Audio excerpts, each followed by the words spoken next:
Uko nzi neza yuko nta kibazo na kimwe kiba mu rugo kidashobora gukemuka. Ibibazo byose mu rugo birashoboka ko byakemuka, kandi nta bandi babikemura uretse wowe nk'umuyobozi w'urugo, nk'umutware w'urugo ndetse n'umufasha wawe. Si byiza uyu muntu aba wenyine, niko kumuremera umufasha ubwiranye nawe. Si byiza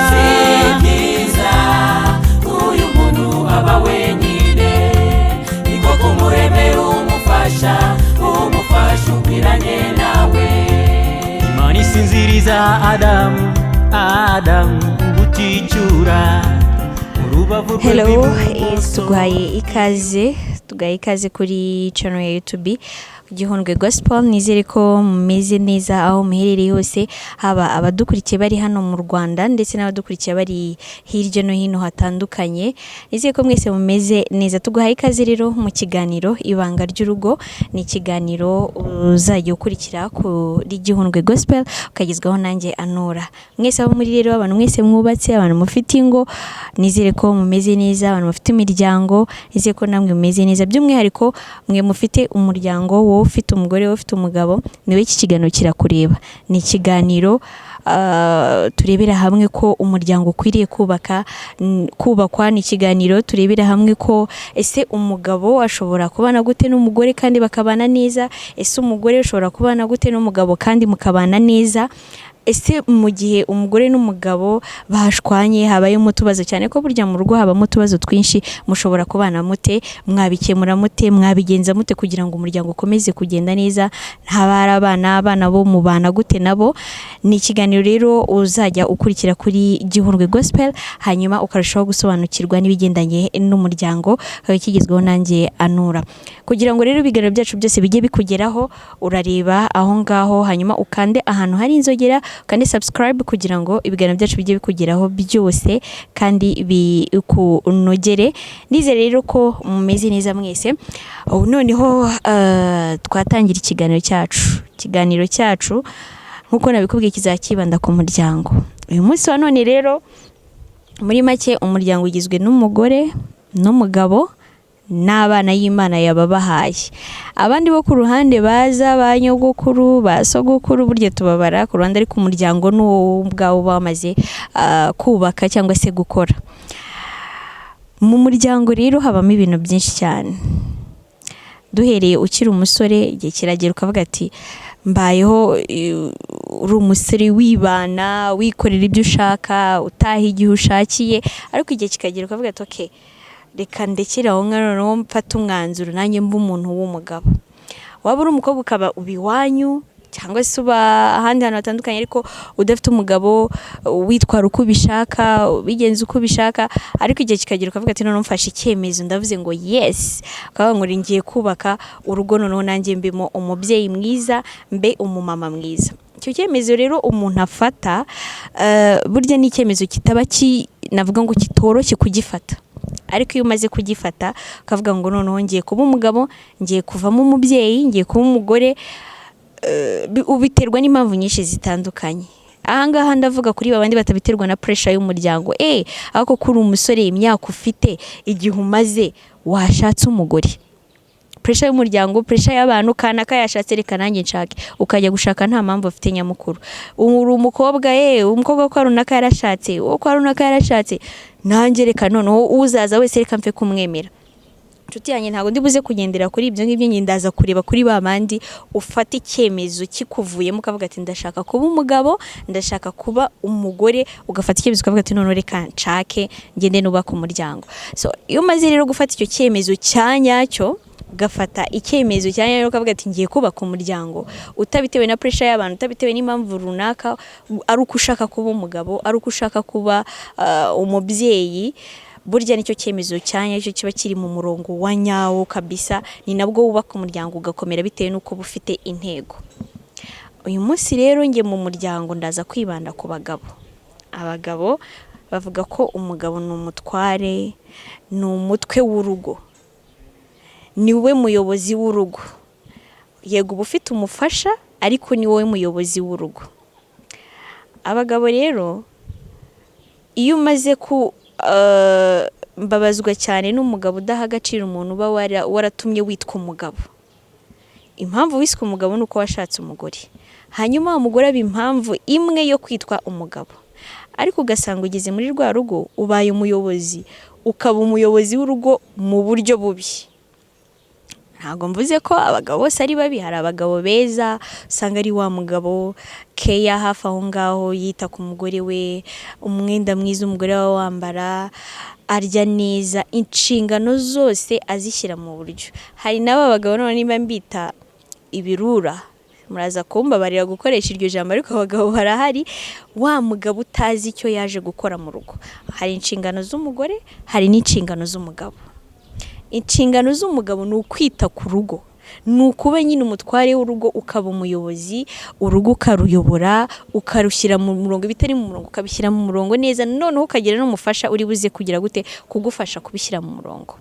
Ariko muri iki gihe ntabwo ari uko bimeze. Ngira ngo abagabo muri buze kureba iki kiganiro muratanga ibitekerezo, comment, ushobora no gukora share, hanyuma ugakanda subscribe kugira ngo n'ibindi biganiro bizakugereho. Tubwizanyije ukuri, ikibazo nakubaza aka kanya, wowe iyo urebye ubona abagabo b'iki gihe koko bari mu murongo wa nyawo kuba baba abagabo? Bamwe mu bagabo, ntabwo ndibuze kuvuga bose, ko hari n'abagabo beza. Uyu munsi wa none urasanga umugabo arashatse, azanye umwana w'abandi amushyize mu rugo, ariko ntari tayari ku buryo azajya amuhereza ibyo akeneye byose. Yego kuri ubu ngubu gufashanya nibyo, ariko niba uzanye umwana w'abandi uzi neza ko muzamarana ukwezi kumwe, amezi abiri, ugatangira kumuca inyuma, wamukundiye wenda ko afite amaso meza sava, wamukunze ko umuturanye mu bandi bakobwa bose bari aho ngaho, na haba abaho ngaho iwawe cyangwa se mu gihugu n'abo hanze, uratoranya uravuga ati kanaka wenda reka ntanga urugero, mvuge ngo reka nitangeho urugero, mwene urarebye uravuga ati ntura rwose niwe ukwiriye kumbera umugore, sava, ndabikwemereye, turabanye. Wankundiye wenda ko nirabura, ungejeje mu rugo, kabiri gatatu, abagabo muremwe mu kwifuza, nubwo bavuga ngo ikiremwa muri ko kimwe, ko abagabo ni urundi rwego. Uratambuka mu muhanda ubone wa mukobwa w'inzobe wiyambariye akenda kagufi, tayari uramwifuje. Urabona uwanshatse wenda ndi mugufi, ubonye umuremure uramwifuje. Se nshuti yanjye, gabo ntabwo mbanga, ndanabakunda abagabo, abana beza, ariko se niba utangiye kwifuza wa mukobwa w'inzobe uzi neza ko mu rugo wasize umugore wirabura kandi ari nawe wahisemo, wumva ufite icyerekezo koko washatse ubikuye ku mutima, ufite intego yo kuba warashatse, cyangwa washatse kugira ngo bumve ko washatse gusa ko ufite umugore ajya aho ngaho yicare? Icyo kibazo muraza kukinsubiza wenda muri comment. Umugabo ushatse umugore araje, uyu munsi none umuciye inyuma, wenda ntabimenye, nta nubwo ari ngombwa ko abimenye. Noneho hari n'ababikora ku mugaragaro, ugaca inyuma umugore wawe ku mugaragaro, abantu bose babireba. Tuzi abagabo uyu munsi ugenda ukajya mu ndaya, wamara kugera mu ndaya kayagusambana n'amafaranga ufite cyangwa se bakayakwaka. Muzi abagabo mujya mu ndaya, muzi ibibazo muhurirayo nabyo. Umugore araryamye bakaza kumureba ngo ugende ujye kwishyurira umugabo wawe indaya yamufasha. Can you imagine? Urwo ni urugo. Ese ufite intego, washatse ufite intego? Mu nshingano z'umugabo harimo kwita ku rugo. Ndacyari kugaruka ku nshingano z'umugabo. Kwita ku rugo ntago ari ukuvuga ngo nukuba wenda uhaha, yego nabyo nibiri mu nshingano, ushobora kubifatanya n'umugore, ariko akenshi inshingano yawe ya mbere uba ufite no kwita ku wo mwashakanye. Nukuri tubwizanyije ukuri, murabizi hari abagore hanze aha ngaha bababaye pe, bababaye ku rwego ruri hejuru. Kumuhahira ntumuhahira, kumwambika ntumwambika,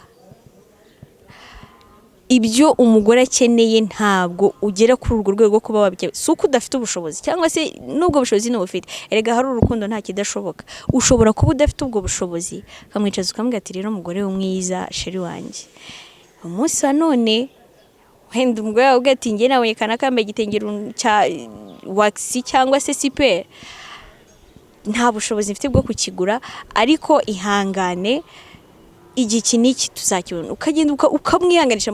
Amagambo meza ni mugenzi, amagambo meza burya ni mugenzi w'umuntu. Niba ubwiye umuntu mukamubwira amagambo meza ntabwo azabura kukumva. Ariko se nimba uyu munsi agusabye icya gitenge ntukimwe, ariko akazabona wagiye kukigurira indaya, umugore wawe ararya ibishyimbo kuva kwa mbere kugera ku cyumweru, nabyo si bibi, bifite n'intungamubiri. Ariko hariya wagiye gutanga iposho, waguze inkoko, waguze amanyama, uwo mugore wamushatse koko wabitekereje cyangwa byarakugwiririye gusa? Ni ukuvuga ngo rero mu nshingano ufite zo kwita ku wo mwashakanye, kumuca inyuma ntago birimo, kumuca inyuma ntago birimo. Niyo ubikoze ujye wicara, kabone n'ubwo atabimenya, ugende urwane n'umutima wawe, ubwire umutima wawe ngo wahemutse. Wibuke wa munsi muhagarara mu rusengero, kamanika ukuboko, mu rusengero harya bajya bamanika ukuboko, ukamwambika impeta n'aya magambo yose wamubwiye, uri kumwambika ya mpeta imbere y'imbaga y'abantu, imbere y'Imana, ukayasubiramo ukayavuga kandi wishimye. Numara kumuca inyuma ujye wicara wongere utekereze, wibuke umunsi wamanitse ikiganza cyawe, ukarahira ko muzabana mu byiza mu bibi, ukaramurahira ko ari we muzabana ubuziraherezo, ni ukuvuga ngo ukazatandukanywa n'urupfu. Uyu munsi wa none uri kumuca inyuma, bivuze ngo icyo kintu iyo ugikoze uba wamaze gutatira ya ndahiro wowe ubwawe warahiye. Ntabwo byari bikwiriye yuko indahiro warahiye ukwiriye kuyitatira.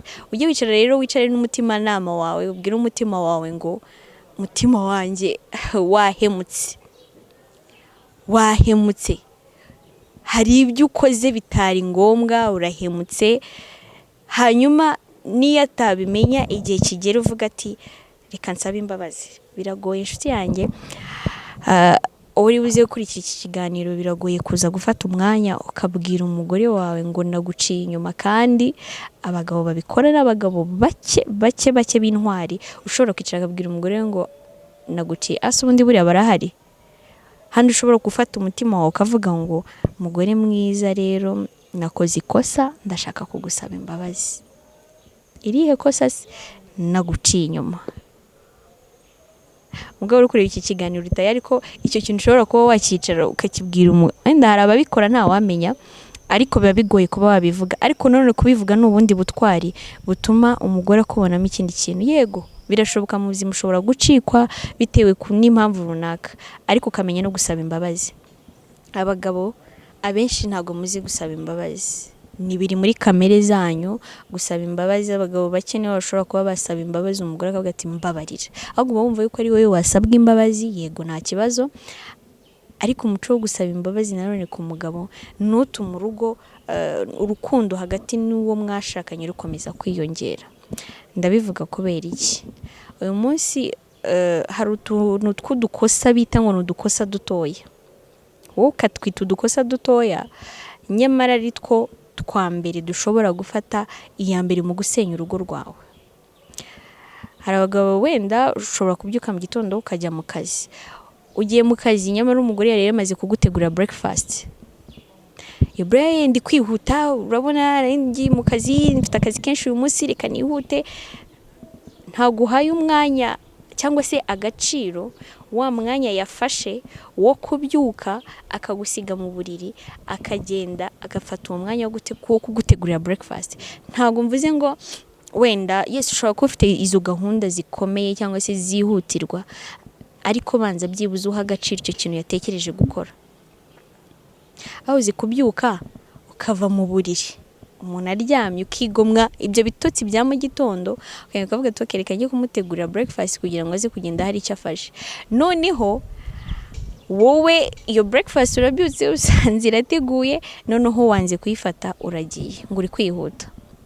Iryo ni ikosa. Nimba wanabikoraga uzi ko atari ikosa, ariko ni ikosa. Ni akantu gato wumva yuko nyine ari gato, ariko burya muri we hari ikintu kinini biba bisobanuye. Noneho uranatashye nimugoroba, ntufashe time, ntufashe umwanya uti mugore mwiza, wenda byagenze gutya na gutya, cyagiye mu gitondo nakubabaje, mbabarira, nari mfite gahunda zihutirwa. Ukajya wamusobanurira n'ukamusaba imbabazi. Ababikora ni bake. ariko burya urugo rwubakiye ku gusaba imbabazi, urugo rwubakiye ku kwizerana n'icyizere, ni urugo rwubakwa kandi rugakomera. Gusaba imbabazi uri umugabo nta gihombo kirimo, gusaba imbabazi uri umugabo nta soni biteye, cyane ko ari n'umugore wawe uba uzisaba. Ikindi nanone, gusaba imbabazi bituma urukundo hagati yanyu rwiyongera, kuko ntawuza yego ntawutinyuka gukora amakosa ya buri kanya, ariko niyo arikoze agahita gusaba imbabazi bituma yumva yuko hari uburyo agomba gutwaramo ibintu akanaryirinda. namusabye imbabazi ejo, uyu munsi musabye imbabazi, n'ejo nzongera musabe imbabazi, bikamutera isoni ryo kuba hari n'indi kosa yagukorera. Bivuze ngo gusaba imbabazi biri mu bintu bishobora gutuma urugo rwanyu rukomera kandi urukundo rukiyongera. Icyo ni ikindi kigora abagabo, gusaba imbabazi pe birabagora cyane. Ikindi nanone, tuzi neza yuko mu nshingano z'umugore nazo tuzazireba ko zo ni nyinshi cyane. Mu nshingano z'umugore harimo kwita ku mugabo, nzabigarukaho mu buryo bwihariye, ariko muri uko kwita ku mugabo ukabikora ku mugabo bikwemerera kuba wamwitaho.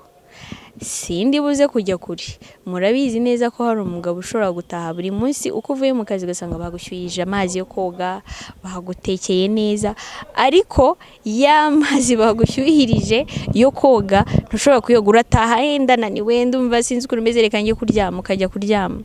Urizi ukuntu bibabaza umugore kuba yapanze gahunda yo kukwitaho no kukwakira no kujya, ariko buri gihe ugahora umwereka ko urananiwe. Iyo uri umugabo uhora muri ibyo ngibyo, urugo urarusenya, ko umugore abona ko ntabwo mwitayeho, ntabwo mushaka ibyo akora. Rimwe na rimwe hari n'abatekereza yuko wabikorewe n'abandi, ariko byibuze ukanyuzamo ukabiha agaciro. Iyo ubihaye agaciro rero, nawe abona yuko umwumva, afite inshingano agomba gukora kandi nawe uzimwubahira, ukanamwemera kuba yabishyira mu bikorwa. Si ukuvuga ko abagabo bose baca inyuma abagore babo babiterwa n'uko umugore wenda ari mubi cyangwa se agukorera nabi. Oya, burya hari n'igihe njya mbyita umurengwe, ugasanga umugore akwitaho gukorera buri kimwe cyose, ariko igihe kikagera ukumva ko ari umurengwe wararenzwe, ugatangira kumuca inyuma, ntube hari n'icyo wamukorera, warenzwe za keya. Ariko ntabwo byari bikwiye kurengwa keya, ahubwo byari bikwiriye ko ufatanya na wa mugore, hanyuma urugo rugakomera rukagera kure. Ikindi, hari abagabo badakunda umuryango w'iwabo n'umugore, ugasanga umugore afite umuryango wagiriwe umugisha. Burya no kuba ugira umugore ugira umuryango ni umugisha ukomeye, ariko ugasanga wowe niba warakuze wita ku muryango wawe, nibyo ni na byiza, nta kibazo, ntacyo bitwaye kwita ku muryango wawe, ariko buryo bamaze gushaka umugore uba ugize imiryango ibiri, ugasanga ushatse umukobwa wabandi uramuzanye, ariko nta muntu w'iwabo ushobora kumusura. Ushatse umukobwa w'abandi, nta musaza we uzakandagira iwawe, nta murumuna we ushobora gukandagira iwe, nta mukuru we ushobora gukandagira iwawe, kubera ko wigize intare. Uyu muco ntabwo ari mwiza, ku buryo rimwe na rimwe umugore abona yuko niba utamukundira umuryango, nawe urukundo yagukundaga rugenda ruyoyoka, umuryango ugasanga ugize gute, urasenyutse. Kwita ku muryango w'umugore wawe, cyane kuba waranamaze kuba umuryango wawe, biri mu nshingano zawe kandi ugomba kubikora. Niba utanabikoraga wirengagije ugati bazitaho, njyewe umuryango wanjye ni umugore, umuryango wabo n'umugore urakureba, uba ugomba kuwitaho. Igihe kirageze rero, ubonye urubyaro, urabyaye, nyuma yo gushaka urabyaye, abana ni umugisha. Hari n'abababuze, ukaba mu kigeragezo, umwaka wa mbere umwana ntawe, umwaka wa kabiri umwana reka da, umwaka wa gatatu umwana reka da, ni ikigeragezo. Ariko burya hahirwa ba bagabo bagira ukwihangana, akihanganira umugore w'icyo kigeragezo bakakibanamo, kuzageza igihe Imana izavuga ati ndabahaye cyangwa se ndabimye, kuko baramaze gusezerana. Noneho hakaba na wundi ugirirwa uwo mugisha, abo bana akababona, ukabyara, ubyaye rimwe, ubyaye kabiri, ubyaye gatatu, ubyaye kane, ubyaye gatanu, ariko abana ntuzi uko babayeho, ntuzi niba umwana yiga, ntuzi umwana uko yivuza, ntuzi umwana nta kintu na kimwe ntibindeba. Wa mugabo uza akabona yateye inda akigendera, umunsi wa none akavuga umugore wawe yabyaye iki, yabyaye umuhungu cyangwa se yabyaye umukobwa, tayari ubwo bikaba birarangiye. Ukaba uzi ngo gusa warabyaye, ntuzi umwana wawe uko abayeho, ntuzi iki. Wa undi ugenda nyine wirirwa yirukanka akagaruka gushaka ubuzima, nibyo sinyamyanga, ariko si ubwo buzima uri kubushakira abandi. Niba utazi uko umwana wawe yiga, niba utazi uko umwana wawe arya, niba utazi uko umwana wawe avuzwa, ubwo uri kwirirwa wirukanka ushaka ubuzima bw'iki? Ubuzima bubushakira ni umugore wawe, ni umuryango wawe, ni abana bawe. Ariko niba udafata umwanya wo kwita kuri wa muryango, ni ukuri ushatse gushaka ubwo buzima wabureka, kuko burya niba uvuye mu rugo ukajya gushaka ubuzima nta mugisha ufite w'umugore, nta mugisha ufite w'abana, ntacyo biba bikumariye, ushatse wabireka. Bivuze ngo mu nshingano z'umugabo harimo kwita no kuri ba bana iyo wamaze kubagira. Nimba utanabikora ngo ubimenye ko biri mu nshingano zawe, ariko abenshi bamaze kwiyibagiza izi nshingano, barazibagiwe. Ntago wibuka yuko umwana wawe mu kwiga kwe, mu kuvuzwa ke biri mu maboko yawe. Uburinganire bwaraje na nyina bikore, ntacyo bitwaye kuba yabikora, ariko se wowe nk'umugabo ukora iki? So kwitwa umugabo ntago ari ukwambara ipantaro gusa, oya, n'abagore barazambara kuri ubu ngubu. Kwitwa umugabo ni ibikorwa ukora no kubanira umugore wawe cyangwa se abana bawe n'umuryango wawe. Icyo ibikorwa ukora nibyo bikugira umugabo. Ko wambara ipantaro ukajya mu muhanda bakavuga ngo uriya ni umugabo, n'abagore barazambara kuri ubu ngubu. So agaciro kawe rero ni ukuba wita kuri wa muryango, ni ukuba uzi neza ko umugore wawe ntacyo yabuze, ni ukuba uzi neza ko abana bawe ntacyo babuze, cyane ko ari wowe bareba. Ibyo wakora byose, kabone niyo umugore yaba afite akazi karuta kawe, uko bisa kose utegetswe kumwitaho ndetse n'abana bawe. Aho ni mu rwego rw'amafaranga, kandi burya kwita ku muryango ntabwo bisaba ibintu byinshi. Yego amafaranga azamo, ariko ntabwo bisaba ibintu byinshi. Niba warapanze, warateguye neza umushinga wo kujya kuzana umugore, waramaze kubishyira ku murongo, uwo mushinga rero ufite uko wapanze n'uko ugomba kuzawugenza, n'uburyo ugomba kuwutwaramo, ukibuka ukamenya neza ko umwana w'abandi aje mu nshingano zawe, utaje kwirirwa umuteza. Umwana abandi uramuzanye yisigaga amavuta akamufata, wamuzanye yari wa mwana, yari wa mukobwa ugaragara neza mu bantu, aho anyuze ukabona baravuga turiya mukobwa kabisa sava, uramukuze uramuzanye, none ntakibona amavuta yo kwisiga, kwambara ntacyambara umwenda ngo ubone ngo arabere nk'uko yaraberewe mbere. Ni ukuvuga ngo umwimerere we byarahindutse bitewe nawe. Bakunda kuvuga ngo ikofi y'umugabo igaragarira ku mugore, rimwe na rimwe nanjye ndabyemera, kubera yuko iyo witaye ku mugore akagaragara neza, avuga umugore wa runaka shaka bisa rwose amwitaho, kabone utabigiramo uruhare amwitaho. Ariko biteye isoni n'agahinda kujya kuzana umwana w'abandi ukamukura kwa nyina kwa se bamwitagaho, yagera iwawe ugasanga aracupiye, yanzobe ntayakigira, nta karaba ngo ake, ntumwitaho, ntugira gute, ariko ukirirwa amafaranga ukorera yatanga mu ndaya runaka, ujya kuzisukisha, ujya kugura amavuta. Nshuti yanjye, ibyo byose ukora ubikoreye hanze y'urugo rwawe, ubikoreye umugore wawe yasa neza. Aha ndavuga kuri babagabo bigize uko ntazi, bigize abo kumva yuko umugore nta gaciro kumwita, ko bamugejeje mu rugo sava byarangiye ngiye namaze gushaka. Abagabo bigize intakoreka nibo ndi kubwira. So urukundo ruraharanirwa, urugo ruraharanirwa. Ntabwo ushobora gutera imbere mu rugo rwawe udafite urukundo ukunda umugore wawe, ntibishoboka, kuko n'umufasha. Impamvu bamwita umufasha nuko afite ibyo agufasha nyine, umufasha. Ntabwo wowe ubwawe ugiye gufata icyemezo cyo gushaka wumva ko utihagije, ukeneye umufasha, ukeneye umuntu kuba hafi, ukeneye umuntu uzagufasha gutera imbere, uzagufasha gukomeza muri urwo rukundo, gutera intambwe ugakomeza mu yindi myaka.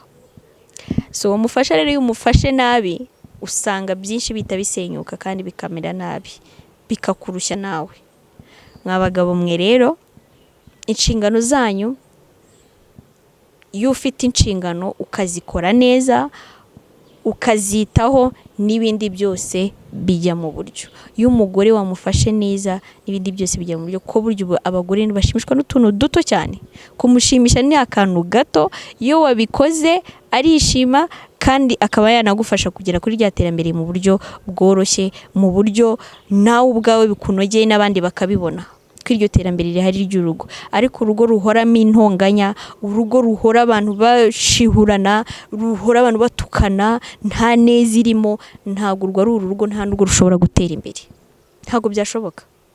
Nk'umuyobozi w'urugo rero, nk'umutware w'urugo, utegetswe gukunda umugore, utegetswe gukora izo nshingano, utegetswe gushyira ibyo bintu byose ku murongo kugira ngo rwa rugo noneho rube urugo rwiza nyine, rube urugo runezerewe, rube urugo rurimo umunezero. Hari umuhanzi wigeze kuririmba yitwa mu ndirimbo ya King James niwe yaririmbye ngo yumva ari umugabo, ariko ngo igihe yumva ari umugabo ni cya gihe aba abona umugore wanezerewe, aseka, amwenyura, abona abana bakina aho ngaho, ngo icyo gihe nibwo aba yumva ko yuzuye, noneho akumva ko ari umugabo wa nyawe. Ntabwo yigeze avuga ngo yumva ari umugabo ari uko yambaye ipantaro. So nawe rero uyu munsi wa none terwa ishema no kwitwa umugabo kubw'ibikorwa byawe ukorera urugo rwawe. Terwa ishema no kwitwa umugabo kuko umugore wawe asa neza, agaragara neza, abana bawe bameze neza, nta kibazo gihari, nta zidakomanya amahembe. Baba ngo izi bana zikomanya amahembe. Ntago bishoboka ko ushobora kubana n'umugore wawe 100% mu mahoro, ntago byashoboka. Ariko byibuze haranira bibe nka 70%. Uyu munsi wa none mwe muneze yego, nimunagirana ikibazo mushaka uburyo mugomba kugikemuramo. Burahari uburyo bwinshi bwo gukemuramo ibibazo mu rugo. Ubwo buryo tuzabirebera hamwe. Ubundi n'ubuye buryo umuntu ashobora gukoresha kugira ngo ibibazo biri mu rugo bijye mu murongo kandi bikemuke neza. Mutiriwe mujya gutongana, mutiriwe mujya gushyirana ku karubanda, mutiriwe mujya kwaka za gatanya zitandukanye zuzuye hirya no hino. Burya gatanya iyo ugeze ku kigero cyo kuvuga ngo ngiye gutandukana nawe, hari abantu benshi bagiye batandukana mu magambo. Uyu mugore nawe mba natandukana nawe, ukabivuga gutyo, bije ku rurimi wenda bitewe n'umujinya, ubitewe n'ikindi kintu, ukavuga ngo mba numva uyu mugore ngiye ndambiye kubana nawe, ndumva natandukana nawe. Burya kaba kabaye, biba byarangiye. Ndabizi neza ingo nyinshi hano zirimo za gatanya zo mu ngo. Si ukuvuga ngo ni gatanya n'icyagiye wafashe umwanzuro ukajya mu rukiko, ukajya hehe ngo bakwandikire gatanya. Ingo nyinshi zirimo gatanya, abenshi bararara ukubiri, buri wese afite icyumba cye, undi afite icyumba cye, tayari iyo ni gatanya. Muha muyifite itarajya mu rukiko, ariko mu nzu iwanyu harimo gatanya, wenda bitewe n'umwe muri mwebwe cyangwa se impamvu zitandukanye. Ntekereza yuko nzi neza yuko nta kibazo na kimwe kiba mu rugo kidashobora gukemuka. Ibibazo byose mu rugo birashoboka ko byakemuka, kandi nta bandi babikemura uretse wowe nk'umuyobozi w'urugo, nk'umutware w'urugo ndetse n'umufasha wawe. Mwicaye mukaganira, nta kibazo na kimwe kitakemuka mu rugo rwanyu, kuko burya igisubizo cy'ibibazo byo mu rugo ni ukuganira cyonyine. Iyo umwe ahaye umwanya mugenzi we mukicara mukaganira, ako si iki ngiki ko mbona kitagenda neza, dukora iki? Ariko hano warankoshereje sinzi uko twabigenda, mukicara mukaganira. Kuba byonyine mwahanye umwanya wo kuganira, ibibazo biri mu rugo birakemuka. Ariko niba uhora umukwepa, undi nawe amukwepa, undi anyura aho ndanyura, icyo gihe ntabwo ibibazo bishobora gukemuka mu rugo rwanyu. Gerageza rero guhana umwanya kugira ngo ibyo bibazo bikemuke.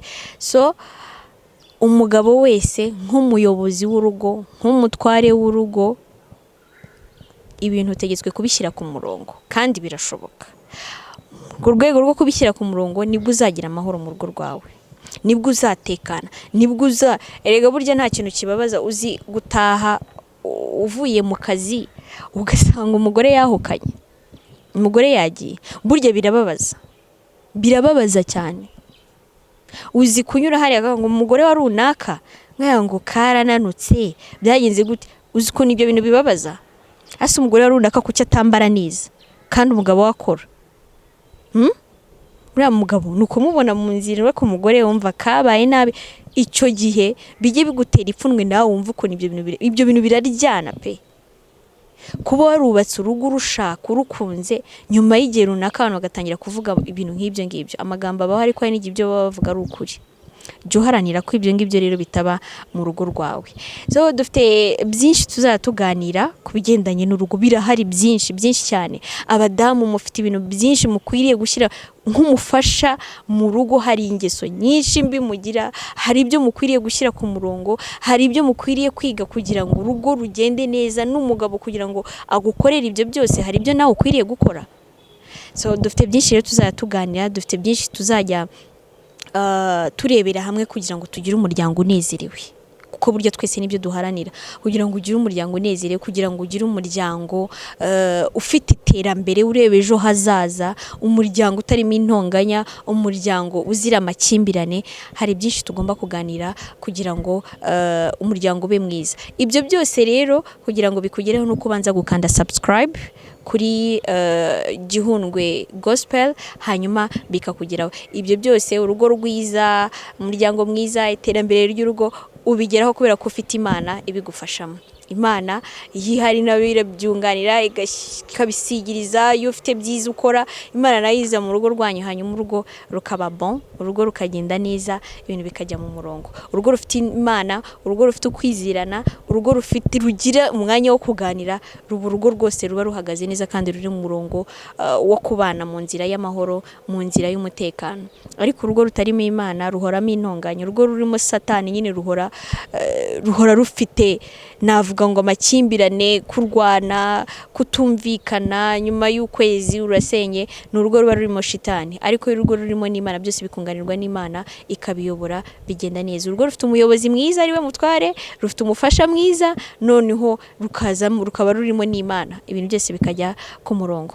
Ibi biganiro rero ndetse n'ibindi byinshi cyane, waba uri mu Rwanda, waba uri hanze y'u Rwanda, nukanda subscribe bizajya bikugeraho, hanyuma uduhe na comment kugira ngo ibintu bigende neza. Hari ibibazo nagiye nkubaza mu kiganiro, ushobora kujya muri comment hanyuma nawe ukadusubiza. Haba hari icyifuzo, igitekerezo ushaka gutanga ku kiganiro, jya muri comment ukande subscribe, hanyuma utubwire wowe icyo wifuza. Ese ubutaha wumva ari iki twakibandaho, twaganiraho mu kiganiro? Urakoze cyane rero, ngewe ni Anura. Ikiganiro cyo muzajya muhora mugikurikira kuri Gihundwe Gospel, ukande subscribe kugira ngo n'ibindi bitazagucika. Murakoze cyane.